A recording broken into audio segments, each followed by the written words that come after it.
Welcome to the Live Wealthy podcast with Dawn, where we are growing our wealth and our worth at the same time. You ready? Let's go. My name is Dawn Dahlby, and I'm a certified financial planner as well as a behavioral financial advisor and the CEO of a multi-million-dollar wealth advisory firm called Releve Financial Group. And in Releve Financial Group, we serve clients that have $500,000 or more in investable net worth, and we help them with anything and everything related to their financial planning, whether it be their cash flow management, their protection planning, their investment planning, tax planning, retirement planning, estate planning, you name it. It is on the docket for us to talk about from a financial plan perspective.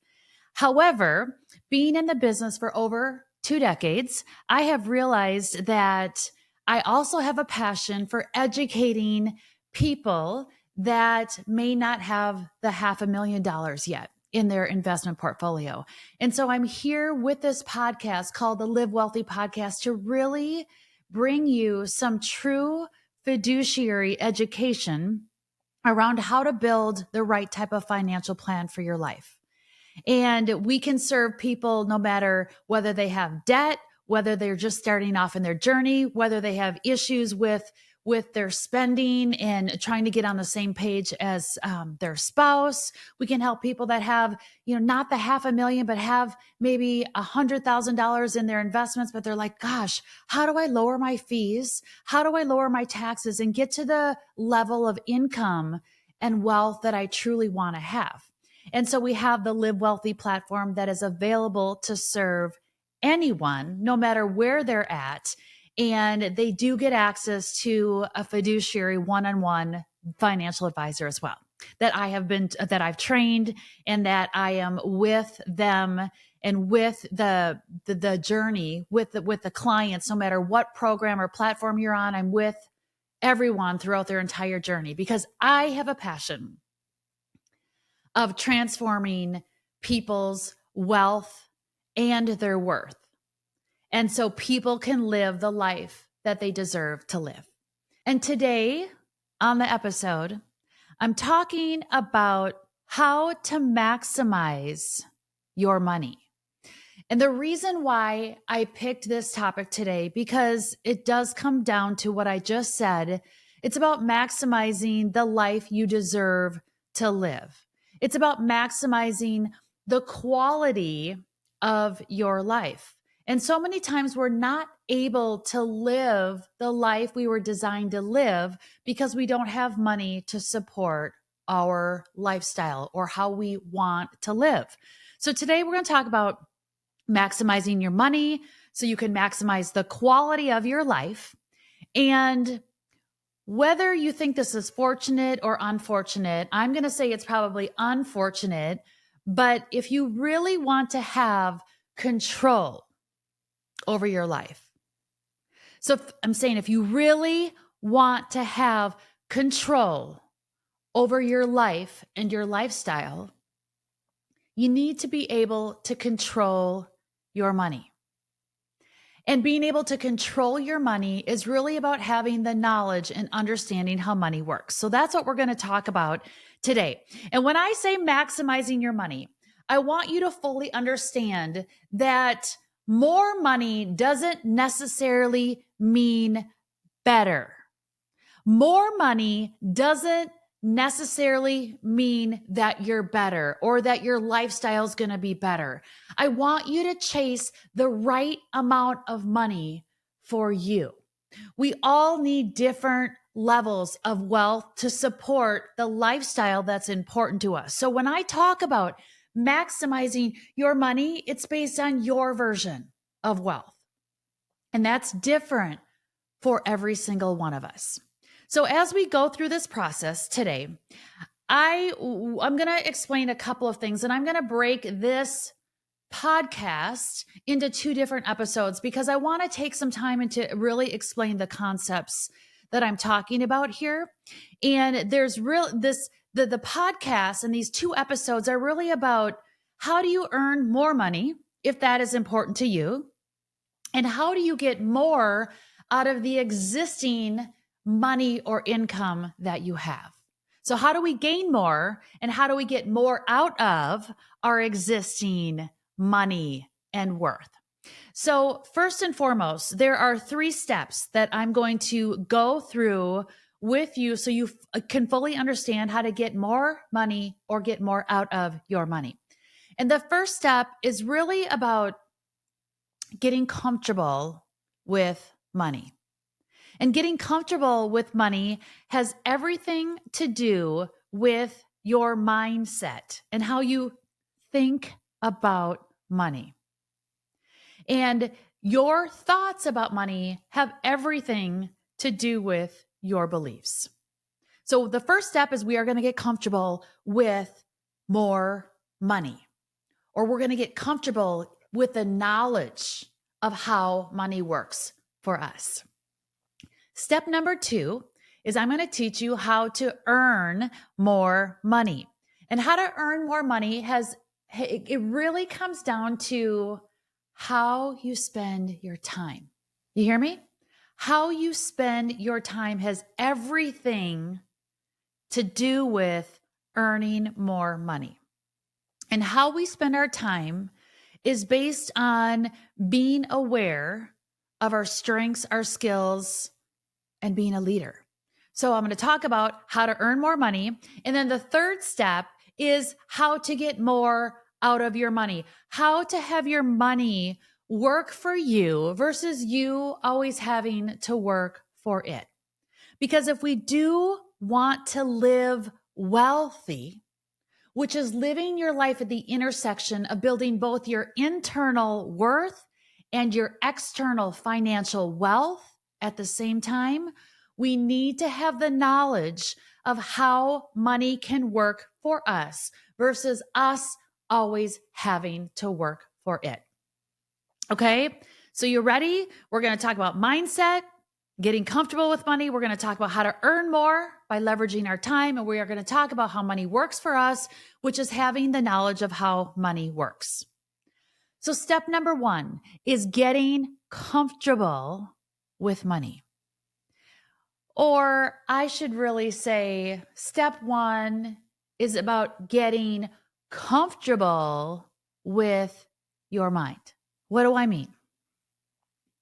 What I'm about to explain to you next is if you really take the knowledge and the application and apply it in your life, it's going to transform what you think about your money, what you think about life, and it's going to transform the experiences you have on this planet. And yes, I just said this. So this is so important. You guys, as a 53-year-old, I have spent probably the last 2+ decades of really diving into personal development and understanding myself better so I can have a better life, I can be more fulfilled, and I can be a better human being and serve other people. And what I'm about to explain to you is not anything that I came up with, but it's all the information that I've learned through my personal development, knowledge, and studying, and really trying to improve upon me. Here's how you get comfortable with money and life. And I need you to hear this. First and foremost, we have thoughts. And our thoughts happen about 80,000 times a day. What? We have around 80,000 thoughts every single day. And out of those 80,000 thoughts, 80% of them are negative. And out of those 80,000 thoughts, 95% of those thoughts are repeated every single day. So what am I saying? Is that we think a lot and our brains are going nonstop, of which 80% of the 80,000 thoughts our negative. So when we have negative thoughts, we have to be aware of our negative patterns in our life. Because yes, it does impact how comfortable we are with money and how much money we have in the bank. Our thoughts by default are negative, and there's a ton of them. But what I want you to know is that you can control your thinking. And you can control your thoughts if you are aware of what's happening as a default in our brain. So our thoughts, the majority of them negative, if we're not aware of them, create our emotions. Like, what do we feel? What are we feeling? Are there positive emotions or are they negative emotions? So our thoughts create our emotions. Our emotions are feelings that we necessarily cannot control. We can manage our emotions, but we cannot necessarily control. Like, have you ever been in a situation, like I suffer with some anxiety and some panic attacks sometimes, and I can try to talk myself out of being in a panic attack or talk myself out of anxiety, but it doesn't work. Sometimes I just can't control what genetically is going on inside of my body. But what I can do is through my thinking is I can control my reaction of how I react to those negative emotions. And what you're going to learn today is that your emotions and money do not go hand in hand. And when we have negative emotions from our negative thoughts, we create a lot of negative energy with how comfortable we are with money and what is the end result with our money, like how much money we have. Our thoughts create our emotions for the most part, and our emotions that we can't control create our behaviors, like what we decide to do and take action on in our lives. And then our behaviors are what is really directly aligned to our income results, right? So we either do X or we don't do X, and that is all related to whether or not we're going to have more income or more wealth in our life. However, instead of just looking at the behaviors and the emotions, we also have to analyze like our thoughts, right? Because we have control of our thinking. We don't have control over our emotions. And if our emotions are creating our behaviors and our behaviors are creating our income results, we got to go back to the top and look at our thinking, of which the majority of our thinking is negative. But if we're aware of our negative thinking, we can change our thoughts to create positive income and money results in our life. Let me take a moment and explain how this particular pattern works in my life and why I've spent so much time in personal development. Because I am triggered a lot in life with negative emotions when I'm rejected. So let me get a little vulnerable here with you. When I'm rejected in my business life. So for example, when a client decides to no longer work with myself or my firm. And like if I'm rejected from a prospect, like someone that doesn't even know me and comes in and says, I don't really want to work with you and your team. I'm like, fine, that really doesn't bother me.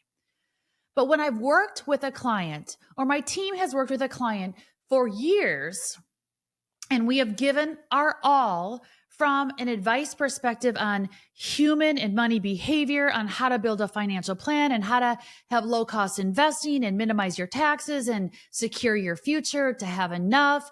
We've put our heart and soul into helping clients. And then a client comes to me and rejects me and says, I don't want to work with you anymore. And that is super hard. And how my normal default brain works is that I would go, oh my gosh, like I got to now replace that revenue from the client. And yes, I do unfortunately think about the money first. But then I go into, and I have to replace the relationship. And then I start thinking, well, why weren't we enough? Like, why my team and I, why were we not enough? And so I get into this scarcity mindset of going, oh my gosh, now my thinking, the scarcity thinking creates negative emotions. And then negative emotions then tell me like, then I fall into an anxiety trap.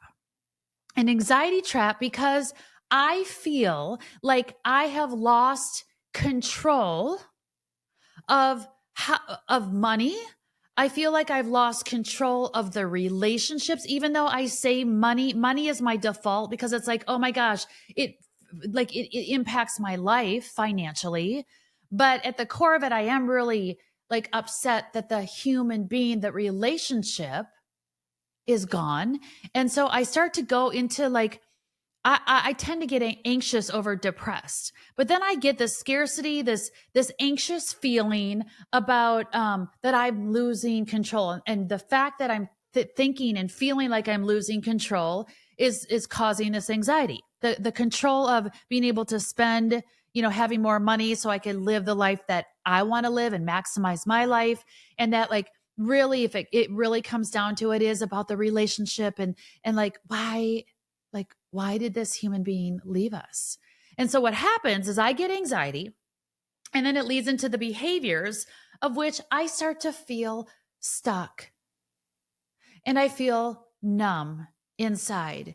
And when I feel stuck and numb, what I like to do is to release that high level of the emotional anxiety. Is like, I just want to lay on the couch, or I just want to go to bed at 8:30 at night and go underneath my covers, and I want to hide.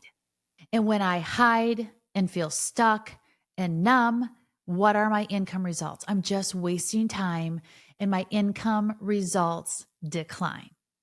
Now, in my life, thank God, this doesn't happen that often. But when it does happen, it hits me hard. Rejection is hard for any of us to deal with. And unfortunately, in the life of business, it happens. Now, because I've done so much self-development, personal growth work, that I know when I'm going to get triggered by when I'm being rejected and when someone doesn't like me or doesn't think that I'm enough. And so here's how, like when I'm rejected, my natural thought pattern is to do everything what I just said. However, because I'm self-aware, here's what I actually end up doing and writing this script out. And I want you to understand this because it does directly relate to your income. So when I'm rejected, because it's going to happen again, because it happens in life, instead of me worrying about my revenue and the lost relationship, what I go and I start to write this down, like why is this client really leaving? Like what is really going on? And what I've realized is that the client is leaving because it's a missed alignment of values, like the misalignment of my values and what my company stands for and what the client stands for. There's a misalignment of values. It's not the right fit. A lot of times when clients leave our firm, it's because they don't like our advice of telling them maybe they're overspending, or they don't like our advice because we're only managing a portion of their portfolio and they're not getting the full results. Well, of course not, because we're not able to access the rest of your investments. It doesn't matter. But the point is, there's a misalignment. And then I think, God dang it, like, why didn't I fire that client first? Right? That's right. So I should have fired that particular client, but I didn't. And so then instead I realized, misalignment. Next, how do my emotions then work? I get positive emotions because then I go to more of an abundant mindset. And that creates my emotions. Instead of feeling anxious and of loss of control, I actually gain the control. And I'm like, oh, like, gosh, this is actually inspiring me to be more of who I am as a human being. Be more like I need to get out into the world more of my company's core values. Because why was I attracting that type of person into my business anyway? And then that motivates my behaviors to go, oh, I need to maybe change some of my marketing material and promote a little bit different. And how do I network in the right groups so I can be attracting the right type of human beings into my practice, into my firm? And that behavior then gets me motivated and inspired to have positive income results because I'm building from an abundant mindset versus a scarcity mindset. And I tell all of you guys this because if you truly want to get comfortable with money, you got to get comfortable with your thoughts, which you can control. And I know I've spent a lot of time today talking about this, but this is the secret to personal growth. Thoughts, emotions, behaviors, income, results. Thoughts, emotions, behaviors, income, results. And so when it comes down to it, because we can control our thinking, then we can process our emotions better. Because what you're going to find as you continue to move through the journey of life with your money is that our resistance to the actions that will grow our income is the biggest obstacle. It's not the money itself. Our resistance to the actions that will help us grow our income and our wealth is the biggest obstacle. It's never about the money.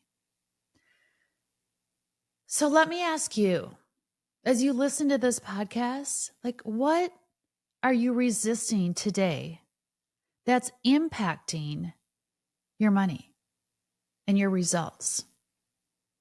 And you're resisting because of your emotions and your unprocessed emotions, which we all have. But it's always the emotions that create the resistance for us getting real results. So let's talk about those emotions. And our emotions are stemmed from our self-esteem. So many times in business, we hear people talking about becoming more confident as an employer, as an employee, a business owner, a leader, a CEO, it doesn't matter. We hear about confidence. Like that person is a leader because they're confident. I want to first and foremost explain the difference between self-esteem and self-confidence. I want to define the differences.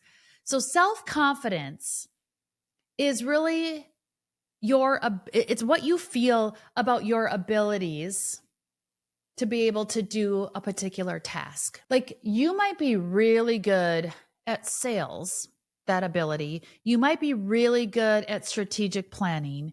You might be really good at service. That's an ability. And our abilities are really about utilizing our strengths and our skills. So you can be confident in one area in your abilities, but still not have self-esteem. So what is the definition of self-esteem? Self-esteem is it comes down to what you truly think and what you feel about yourself. And a lot of times we think about middle school, like, okay, yeah, middle schoolers, high schoolers have low self-esteem. But what happens is we don't deal appropriately with our self-esteem when we're younger. And so we bring in this self-esteem, this lack of self-esteem into our business life, and it impacts our income. So truly what you think and feel about yourself is about building your worth as a human being. And men and women typically need to, no matter what age they're at in life, 50s, 60s, 70s, 80s, even 90-year-olds, we've experienced this. if you don't deal with your self-esteem and your worth, you still have unresolved emotions that need to come through and be solved in your life. What I'm saying is that, like, understanding what you truly think and feel about yourself, like loving all that is you. Nobody's perfect. I have a ton of faults. I have a ton of weaknesses. And I have to be aware of those weaknesses, but I don't have to be defined by those weaknesses. And I can still have high self-esteem if there are things that I don't like about myself. It's liking the things you don't like about yourself and being okay being a human being. What's most importantly here is that when you build your money, your internal self-esteem has everything to do with the amount of money that you are going to have in your life. In fact, before I built my self-esteem, I did have low worth, and I found my worth in like being needed by clients and loving the accolades and liking to be, in charge and be a leader, because I was getting external validation that made me feel better, and instead of me working on my feeling better about myself. Like, no one ever knew that about me in high school, but I always felt this low self-esteem, and I didn't feel good unless other people were like, yay, Dawn, you're awesome. Well, I had to learn to clap for myself and say, you know what, girl, you are awesome. Your weaknesses and your strengths, as long as you're trying to continue to grow and improve upon yourself, you are okay. So I want you to continue to yes, work on confidence, but work more importantly on your self-esteem. And this goes for men too. Men are usually the ones that are supposed to be strong and non-emotional. And when they show emotions, like they feel like they're weak. But you know what, guys?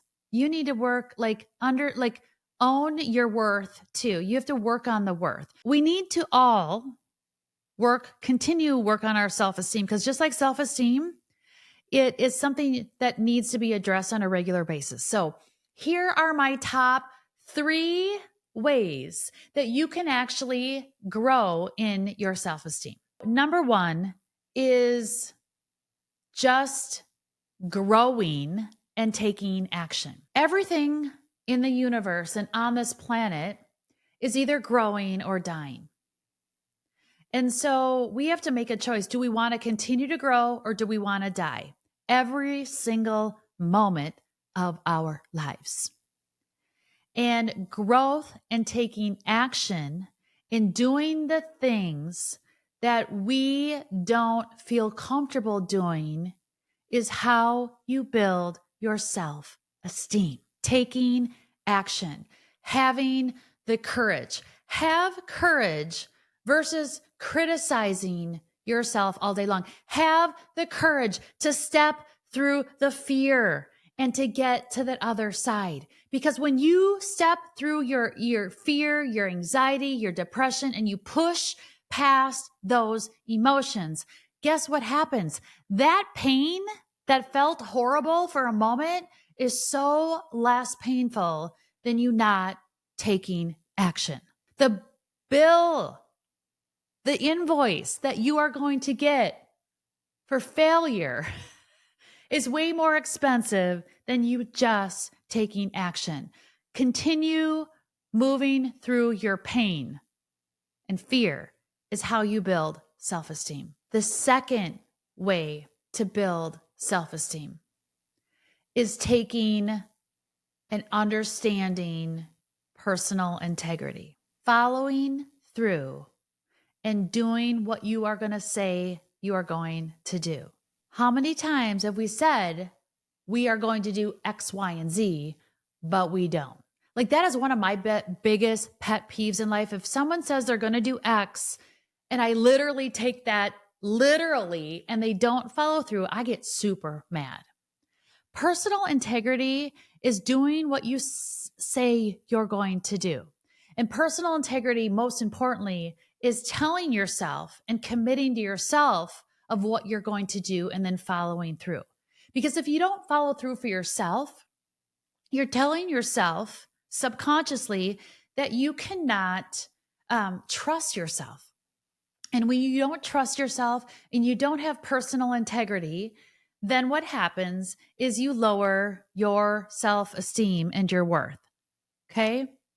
Personal integrity is huge. And the third way to improve self-esteem, now there's many ways, but these are just my top, is examining your beliefs. In personal development world, I'm sure all of you have heard, like, what are your limiting beliefs? Like, what you believe in is getting in the way of your success, self, and your sabotaging your money results. And all of that is true. But I think when we know that our self-esteem has everything to do, if we want to build our self-esteem, and that has to, and it's so important, and it relies based on our beliefs, we have to examine our beliefs a little bit more in detail. And examining your beliefs, you should be examining your beliefs at least 3 times a year. 3. And the reason being is because remember earlier when I said our thinking, like 80% of our thoughts are negative, and they're kind of on this automation of negative thinking because they repeat themselves every day. And it's just the default of our brain, and our brain loves to tell us lies. Well, just like our beliefs, is that a lot of our beliefs are stemmed from our childhood, and those patterns of beliefs need to be unwound on a regular basis. And that just doesn't happen by, I know what I believe. I know what I believe about X, Y, and Z, and I'm good. It has to be reevaluated. In fact, one of the best exercises I think you can do after listening to this podcast is literally taking 20 minutes of your time and writing down the following 3 questions and then answering them. Like, what do you really believe about yourself and your life? And what do you believe about your money? And then asking yourself, do any of these beliefs actually limit you? And what you're going to find, like I said earlier, is these beliefs that need attention on a regular basis, at least 3 times a year, and writing them down and getting them in your subconscious mind, is that your beliefs actually probably some of them aren't even yours. They're not even yours. They are beliefs that you've inherited through genetics, through your parents, your grandparents, maybe a previous spouse. It doesn't matter. A lot of our beliefs are not our own. So let me give you an example of how this plays out in my life. Again, I've done personal development for over 2 decades, and my limiting false lies, false beliefs still creep into my head on a regular basis. So a lot of times I believe that I don't deserve. I believe I don't deserve to have an elevated or like be comfortable and have some luxuries that I want in life. Like, I should feel guilty if I buy the purse or the shoes or have the big house, because I was raised by some incredible parents, but their beliefs of, Dawn, you have everything you need. Like, why do you want more? You have a nice life. Why can't you just enjoy what you have? Why can't you just smell the roses? And I kept responding, not physically, but mentally, on I want more. What is wrong with wanting more than just meeting my needs? Why can't I have some of these cool experiences and wants in my life? Like, if I work hard on my money, and I work hard on myself, and I work hard about being a better human being and managing my emotions and like doing all the things. Like, why can't I have a better life? One that's more in alignment with me. And I was always told, and then the more money I made and the more life, like where I could afford cool things, my version of cool things in life, then it was almost like, then you get haters, right? Then people don't like you, or they're jealous, but they don't really say they're jealous because they just don't like you. And, for me, just working hard for more is in alignment with my strengths. So why would I not want that? Because the more I get, I'm not selfish with my more. I love to give. I love to make other people have things and experiences that maybe they can't afford on their own, just based on where they're at in their life. I have these common misbeliefs, limiting beliefs that I don't deserve. And I have to fight with that all the time. I have another belief that I have to work on regularly, is that everything is hard. Is everything hard? Actually, I think that is a true statement. I think come on. Is life not hard? Running a business is hard. Being a wife is hard. Being a mom is hard.